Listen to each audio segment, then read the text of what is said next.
বাহ, সারা দিন শুধু মোবাইল মোবাইল মোবাইল মোবাইল ছাড়া তোমার কোনো কাজ নাই? আরে এইমাত্র মোবাইলটা নিচ্ছি, এর ভিতর তুমি আইসা পড়লা। সব সময় শুধু মোবাইল মোবাইল মোবাইল মোবাইল ছাড়া তো একটু ঘুমাইতে পারো?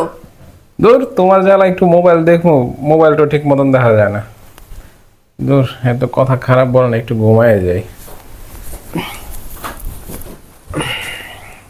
বিরক্ত লাগে সবসময় মোবাইল মোবাইল মোবাইল। যা ভাবছি তাই, এখনো পইরা পইরা ঘুমাইতেছো? ঘুমাই না ভালো কইরা, ওইটা তো আবার মোবাইল টিপতে হবে। দূর, নিজেই বলো যে ঘুমাইতে, এখন কানের সামনে ফ্যাস ফ্যাস ফ্যাস ফ্যাস ফ্যাস ফ্যাস করতেছে। আমার কথা তো ভালো লাগবে না? ঘুমাও, ভালো করে ঘুমাও। ভালো করে ঘুমাইলে তো ভালো করে মোবাইল চালাইতে পারবা। ঘুমাও। এই জলে, আমি একটু বাইরে গেলাম। যাও যাও, বাইরে যাও, বাইরে গেলে তো ভালো করে মোবাইলটা চালাইতে পারবা। যাও। আরে কি যন্ত্রণায় পড়লাম।